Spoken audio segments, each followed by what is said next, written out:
Oh, what an amazing year that 2023 was. And my favorite part is always to check on the Game Awards. Oh, God. Follow this series is announced. Starfield is mentioned. But I couldn't help but notice that Starfield didn't win a single award. Baldur's Gate 3. Now, this is no surprise to those who knew the story of the release. You sure about that? But for those who don't, how about we revisit the tale? The tale of Starfield's disastrous release. Upgrade your PC. Why are there no vehicles on 16 planet? times having a fully dynamic game engine is, all of this just works. September 6th, Starfield goes live. Months, no, years of hype amount to this single moment. Skyrim in space, we were promised. Oh, fuck yeah! A vast new world to be explored. Thousands of 1,000 planets, we were told. That was crazy. The only hiccup was Starfield's exclusivity to Xbox, meaning that PlayStation fans were screwed over. But no matter, if the game is good, then All of this just works. Now, some people were skeptical about this, and to be honest, with Bethesda's recent releases, 16 times the details. wariness was to be expected. But people really wanted to believe Bethesda was able to do a good game. And so the day comes. The game is here, lads. Behind you! $70 for this. The public is prepared. Here we go. Oh dear Lord, here we go again, Todd. Let's just jump into it. Goodbye ship, goodbye quest, goodbye people, goodbye heads. There's just so many of them. Bugs imported from older games. The fuck is this piece of shit? People meshing into stuff. AI being far more A than I. Discount Michael Jackson, make it the Jackson 5. You got time for a quick chat? A door to another galaxy. Aggressive necromancy. What you looking at? Medics being funny. Buildings disappear. Surprise! Advanced elevators. Tears in reality. Companions waiting for you. An obsessive fan. Buenas noches, sir. Get the fuck off my ship. Detachable ship interiors and unpredictable aliens, just to name some. Bethesda tried to patch some of them with the Day 1 patch, but in the process created far worse bugs for some of the community that basically made the game unplayable. The backlash to this was pretty hefty. People really didn't like how the game came out. Sorry, did you want to get immersed in our world? Yeah, well, guess what? We're so fucking boring! And mind you, the game had 7 years of development and an extra year of delay to supposedly polish the features. Let him cook. So the community wanted Bethesda to know their disappointment. What's wrong with you? And it wasn't just limited to the bugs. The story was lackluster. Planets felt barren and devoid of life, and the game engine didn't help this due to its advanced dynamic technology. 16 times the details. Bethesda had to come up with creative ways to approach the exploration of planets. Alright, I finally managed to get to Earth, for fuck's sake. Well, Disappointed! shit, that's right. In Starfield, every time you try to move to another planet, you have to go through loading screens. And space for some reason is less an explorable area and more of a hub. Some may call this junk. Me, I call them... Upgrade your PC. This game actively discourages exploration of its own world, so it's no surprise the fans were pissed off about this. The lackluster optimization for the game and the broken promises Bethesda had made Why are there no vehicles on planets? didn't help either. Alright, let me summarize the situation for you, utilizing a more engaging format.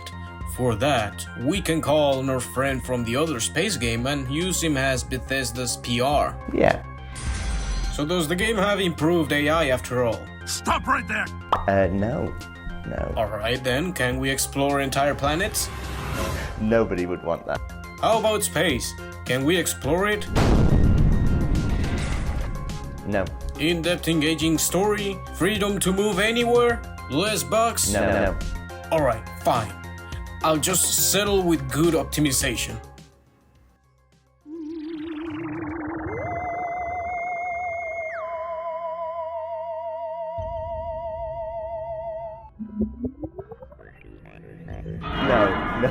No, it's not. That's not good, Todd. Really not good. Bethesda, upon seeing the backlash, decided to respond quickly and remove the root cause for the problem. I asked our audience, what would you ask Todd? Why did you not optimize this game for PC? We did. It's running great. It is a next-gen PC game. We really do push the technology, so you may need to upgrade your PC for this game. Well, the public weren't a fan of Bethesda's response, and they wanted to let Todd know it. So they did what the internet does best, and nuked Starfield's webpage, Reddit, and the Steam page with negative reviews. Oh, no. The Metacritic for the game was actually pretty good, That's quite big. but the YouTube community couldn't agree on the game being a solid 10 out of 10. It's not as bad as Fallout 76. Hey! It's also a pretty big disappointment. So extraordinarily boring.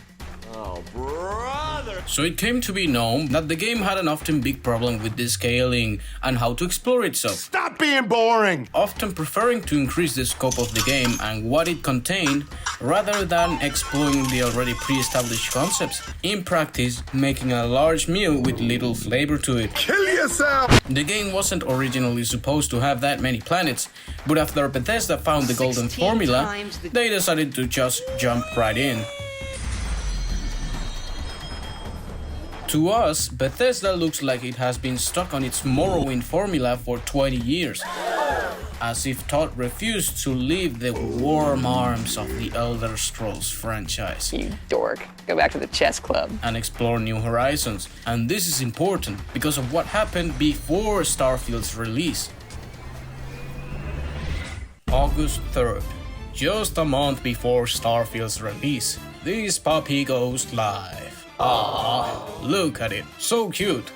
But at the time of its release, nobody really thought that Baldur's Gate would get so incredibly big. But it makes sense. The game offered a story and world so big, yet so filled with details and packed with depth, and the game was polished too, to top it off. The best part of this? It took a smaller studio with less funds 6 years to make that game, whereas Bethesda proudly claims Starfield was 25 years in the planning and in effective development since 8. So you can see the problem. Not only was Starfield lackluster and disappointing in on itself, My disappointment is immeasurable. but it was launched at possibly the worst date in the entire year. A mere month after Baldur's Gate. When people caught wind that Starfield was a disappointment and boring, they just hopped right back into the Baldur's Gate 3 train and went off with Todd not being able to catch them back. So it makes complete sense that in the Game Awards, Baldur's Gate stole every single award from Starfield. Baldur's Gate 3.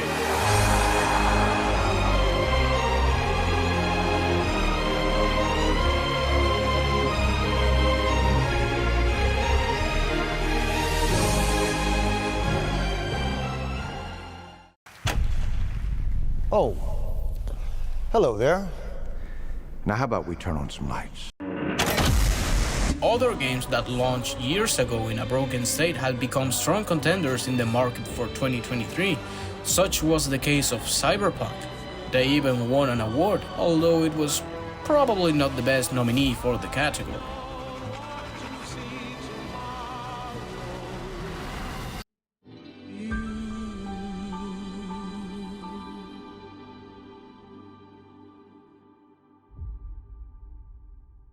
Happy New Year's, lads.